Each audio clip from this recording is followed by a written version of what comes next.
Si tu recherches un smartphone pas cher, t'as pas envie de te ruiner, mais qui soit à peu près potable, et ben peut-être que ce Redmi 13 va te convenir. Oui, on est clairement sur un smartphone abordable. Bon, moi je l'ai touché à 130 € environ sur AliExpress. Faut savoir qu'en France on l'a à 179 €, donc ça reste quand même très accessible. Bien sûr, on va s'attarder sur le produit, voir ce qu'il vaut, s'il est assez puissant, est-ce qu'il est bien fini, bon. Est-ce qu'il faut l'acheter? Et je dois dire que déjà, esthétiquement, le jour où je l'ai déballé, moi j'ai eu un coup de cœur. C'est pas pour le côté originalité, hein, il est tout simple. Mais ce dos en plastique, avec cet effet un peu, je dirais, des petites dunes de sable dedans. Bon là il est un peu bleu, mais c'est vrai que quand on regarde les reflets, tout ça, moi je trouve ça magnifique. Alors, c'est un peu girly peut-être, ça me convient. Mais dans l'ensemble, on peut dire que c'est quand même un smartphone bien fini. Attention, on parle de 130 €. Bon, ça doit être tout du plastique, contour en plastique. Le module photo est plutôt discret, ça ressort d'1 mm. Bon, on a 2 caméras et un flash. Moi j'aime l'ensemble, je trouve de bonne facture. Voilà. Il n'est pas chatoyant, mais il est mignon. Et pour ceux qui recherchent plus de détails, on est sur un smartphone qui pèse 198 grammes, donc c'est correct. Prise en main plutôt correcte, on a des rebords droits. Voilà, bon, il n'y a rien de fabuleux, rien de nouveau. C'est plutôt équilibré. De ce côté-là, c'est du bravo pour le Redmi 13, c'est très joli. Surtout qu'on a la prise jack au-dessus et même le capteur infrarouge pour changer les chaînes TV avec l'application intégrée. Et petit plus, il est IP53, résistant aux éclaboussures. Avant de passer sur la partie avant sur l'écran, il faut savoir qu'il y a quand même l'empreinte digitale sur le côté, sur le bouton Power, qui elle fonctionne bien. Faut le dire quand c'est réactif, là c'est le cas. Reconnaissance faciale, ça fonctionne aussi, c'est moins réactif, surtout de nuit, faut pas rêver, mais ça fonctionne. Alors cet écran, pour le tarif, on a un écran, j'ai envie de dire de dingue. On n'est pas loin parce qu'on a quand même du 90 Hz, ce n'est pas de l'AMOLED, c'est du LCD en 6,79 pouces. Et je disais du 90 Hz, mais du 90 Hz adaptatif. Et à ce tarif, ça serait vraiment pas honnête de dire que c'est pas exceptionnel. Après, il y a toujours des défauts. Luminosité maximum 450 nits, au pic 550 nits. Pourtant, c'est pas dégueu en extérieur, en tout cas c'est largement suffisant pour de la visibilité s'il n'y a pas trop de soleil. Où on peut lui trouver des défauts, c'est l'angle de vision.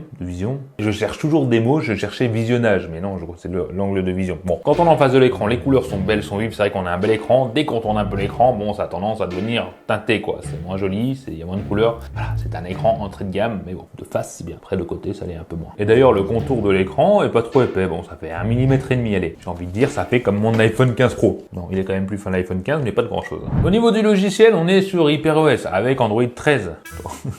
Et je dis ça, mais je crois que c'est marqué Android 14 purée. Alors, je l'ai mis à jour. Bon, bah, on est bien sur Android 14.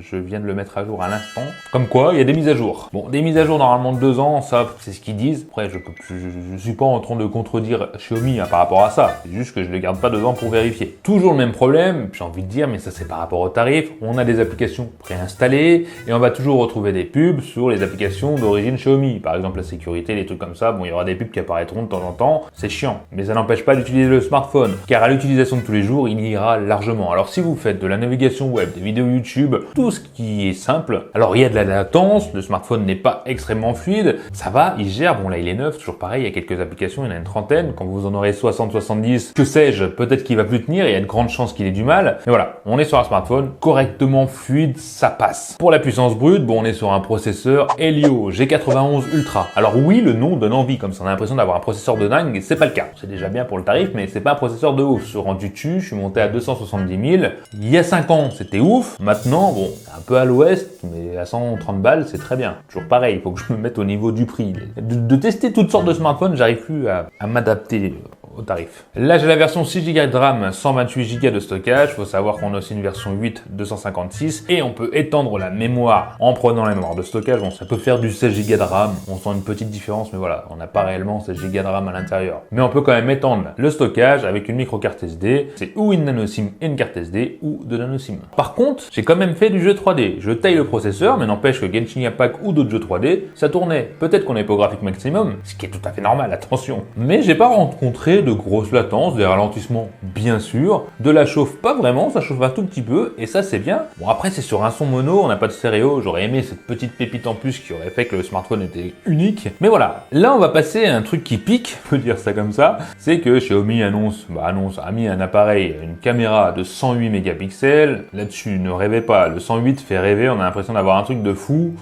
Non, c'est pas fou du tout, c'est de l'entrée de gamme. Alors déjà, pour le tarif directement, je m'attendais pas à mieux. J'aurais été surpris si ça aurait fait mieux. Les couleurs sont pas ouf, ça a tendance à être un peu sombre, bon ça a trop de contraste, voilà, on a trop de parties sombres dans les photos. Les détails n'est pas forcément là, pourtant on est sur du 108 mégapixels, mais dans l'ensemble, pour le tarif, il dépannera très bien. Les photos sont cohérentes, correctes, voilà. C'est un smartphone pour prendre des photos de temps en temps pour dépanner, ça fait le taf, voilà, on peut pas lui en demander plus, et on pourra certainement les améliorer sur internet, etc. Bon, rendre les photos plus jolies, mais de base, ça dépanne. Pour la partie selfie, on a 13 mégapixels, mais là, je suis pas d'accord avec le résultat parce que 13 mégapixels ça peut être très bien, mais le résultat est pas ouf. Si tu bouges, c'est trouble. Les couleurs sont vraiment pas dingues, ça vire au rouge, c'est pas détaillé. Le contre-jour, il gère pas trop. Là, je suis déçu pour la partie selfie. J'en demande beaucoup, c'est sûr. Il y en a plein qui font moins bien pour le même tarif. Attention, faut le savoir. Mais c'est quand même bien mieux la 108 mégapixels. Et pour la partie vidéo, bon, ça reste limité et c'est normal.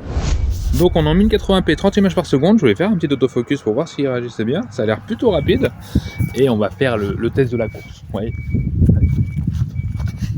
Oh, j'ai la flemme, aujourd'hui je suis pas en forme et je pense que la stabilisation est...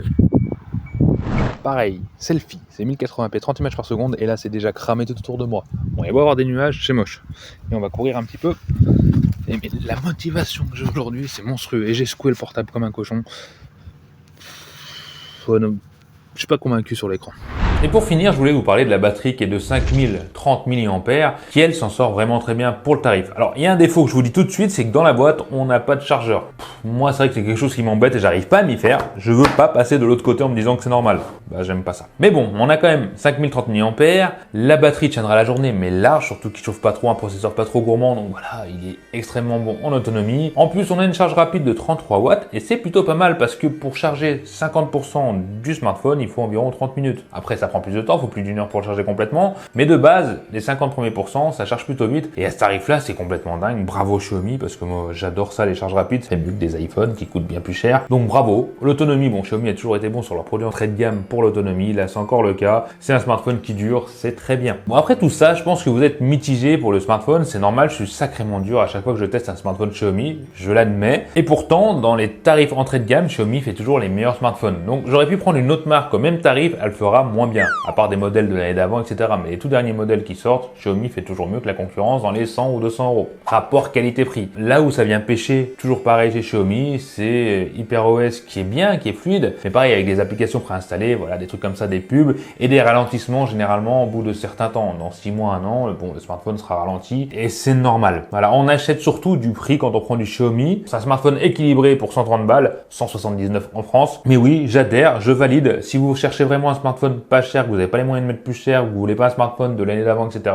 Oui, c'est un bon choix, mais je vous conseillerais toujours d'acheter par exemple un Redmi Note 12 de l'année d'avant, qui sera au même tarif et bien plus puissant, des meilleures photos, etc. Mais bon, j'ai fait des vidéos en vous expliquant tout ça, je vous invite à aller faire un tour dans ma chaîne YouTube et de vous abonner d'ailleurs si vous aimez ce que vous regardez. Mais bon, en tout cas, si vous l'avez acheté, c'est pas un mauvais choix, je vous rassure, pour le tarif c'est bien, après ça restera un smartphone lent qui va vous embêter au bout d'un moment, voilà, faut pas s'attendre à des trucs de ouf, mais ça dépanne, c'est déjà très bien. À vous de me dire maintenant en commentaire, est-ce que vous êtes d'accord avec moi sur ce Redmi 13, est-ce qu'il vaut le coup, est-ce que c'est un bon rapport qualité-prix, est-ce que vous l'achèteriez? Voilà, ça fait beaucoup de choses à marquer quand même. Et puis je vous dis à la prochaine vidéo. Allez, bye.